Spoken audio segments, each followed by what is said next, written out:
Great morning mga katindahan! Welcome kayo dito sa RTW ni Madam Colette!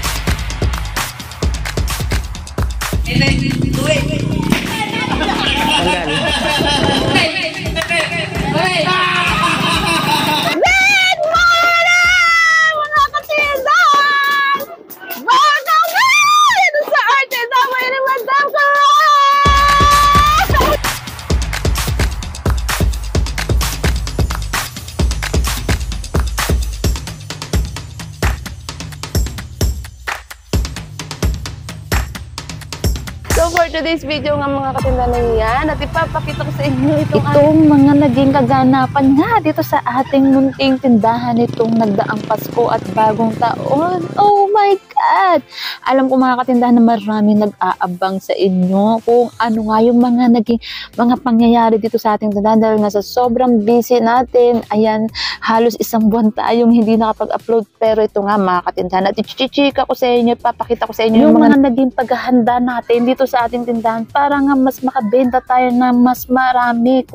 Kung nakarami tayo last year, syempre hindi tayo papakabog, kailangan mas pabongga ng pabongga, mas pataas ng pataas yung ating sales. Kaya yan ang ichichika ko sa inyo. Let's go! So tama kayo mga katindahan, bumili nga tayo ng tent. Yan, ang purpose niyan is para lang may mailabas tayong mga paninda dyan sa harapan ng ating tindahan para mas ma-expose yung mga paninda na bago nating dating, lalong-lalo na yung mga laruan, ganyan, ibang mga damit. Tapos nagpatugtog rin tayo dyan, mga katindahan. So, yan nga yung loob ng ating tindahan. So, yan yung mga ilalabas natin ng mga paninda doon sa ating harapan. Tapos nag-DIY nga rin tayo ng Christmas tree dito sa ating may bandang tubo, mga katindahan. Syempre, para naman ma-feel ng ating mga suki yung essence ng Pasko, di ba? So, ang ginamit ko lang dyan is itong garland. Tapos yan, nakikita ninyo na mayroon tayong mga tubo-tubo, mga kawakawayan dyan na pinaglalagay para nga maiposte natin yung ating Christmas tree na DIY. O, diba? 3, 2, 1! Ngek! Garampot lang!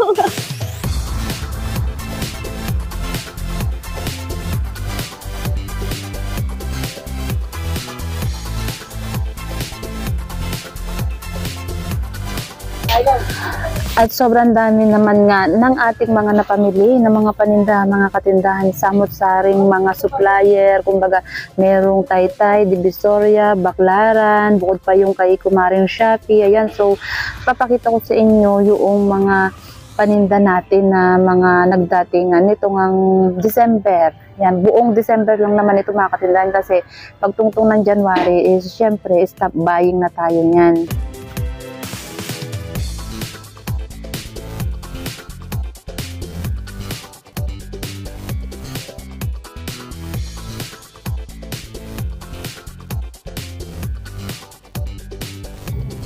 So ito nga mga katindahan, nakikita ninyo na ang ating inaansak is yung mga paninda natin na mga plasticware. So ito ay pinamili natin sa Divisoria. Bali, ang namili nito is si nanay ko tsaka si tita ko nung nagluwas sila. So pinasabay lang natin ito para hindi na tayo maaabala pa ng pagluwas. Iintayin na lang natin yung ating paninda na dumating dito sa ating tindahan since meron naman tayong makakatulong sa pamimili, diba? So less din ng gastos, diba?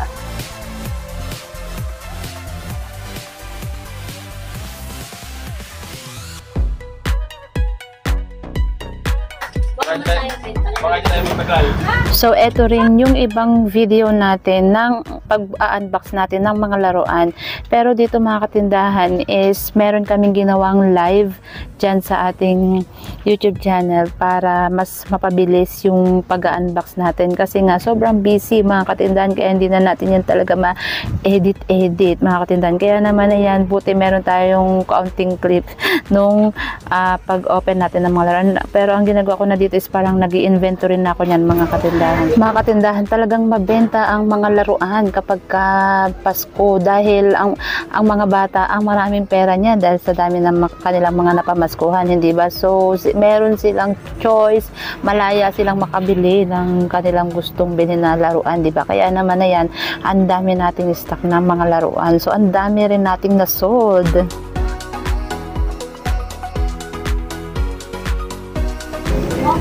At ito na nga mga katindahan, grabe nakakatuwa dahil syempre nag-iisip tayo ng kung ano ba yung pwede nating ipang giveaway dyan sa ating mga suki, mga minamahal na mga mamimili, hindi ba yan? So nakita ninyo nga mga katindahan na tayo ay gumawa ng ating calendar at ang nakalagay dyan ay yung ating store name. Ano tong store name natin is ENC Dry Goods Store. Yan mga katindahan. So DIY din yan mga katindahan. Syempre naman, hindi ba?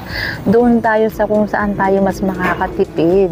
Ayan. So, pero syempre, hindi rin naman yan yung sobrang tinipid dahil syempre gumastos din tayo dyan ng ink, bond paper, yan. Tapos bumili tayo kay Kumaring Shopee nung pinakang pang tupi para maset yung calendar para hindi siya magiwahi. So yung nakikita ninyo mga katindahan na kulay black na bakal is yan yung binili natin kay Kumaring Shopee. So ilalagay ko na lang dyan sa description natin kung saan natin siya nabili para kung sakaling gusto nyo rin gumawa, mag-DIY ng ganyan pang giveaway is makakabili kayo ng legit, 'di ba? Na supplier ng ganyan. Hindi ko lang maalala kung anong tawag diyan. So isasama ko na rin pati yung pinakang bakal kung saan siya nabili at saka yung mga ink na ginamit natin para makaproduce nga tayo ng ganyan calendar.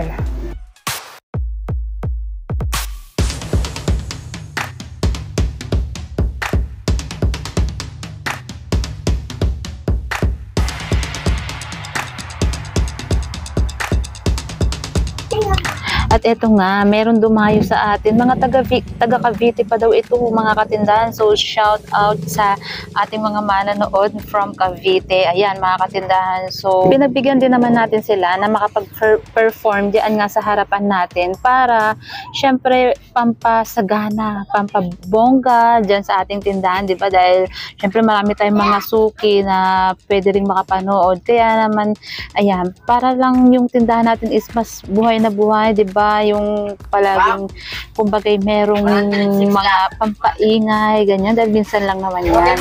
At puspusan din talaga mga katindahan itong paggagawa natin ng gift wrapper. Grabe dahil kada gawa natin ay ubos ng ubos. Alam niyo ba mga katindahan, overtime kami dito palagi. Ang dami naming nasold na mga gift wrapper, di ba?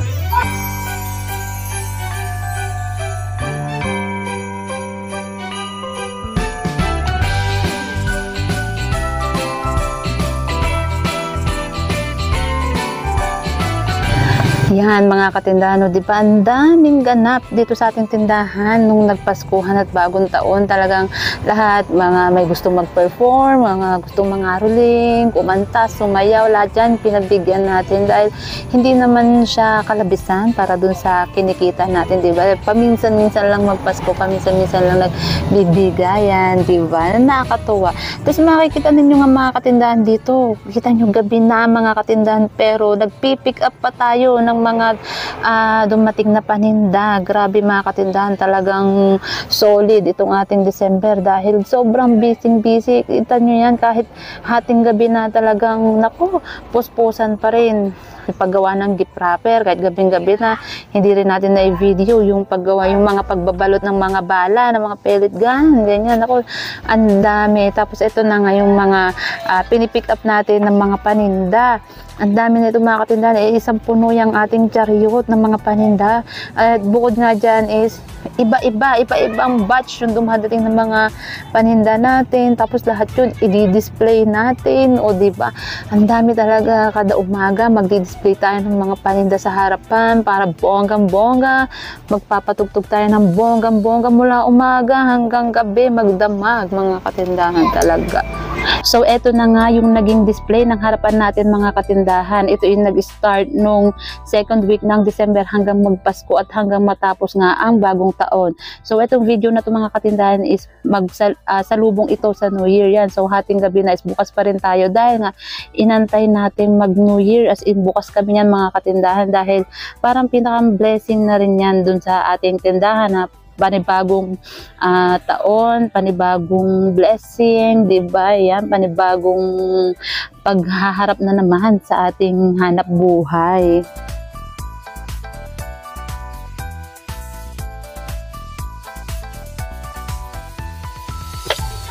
So, eto pa nga yung ibang mga clips doon sa marami nating pagbubukas, pag-aansak ng mga tindahan, mga pag-unbox, ganyan.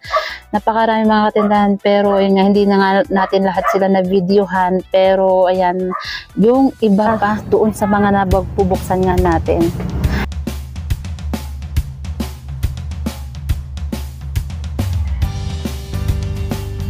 So yan lang muna nga mga katindahan ang mga kaganapan dito sa ating tindahan. Hanggang dito na lang muna itong ating video. Maraming salamat sa inyong palagi panonood and happy selling! Bye!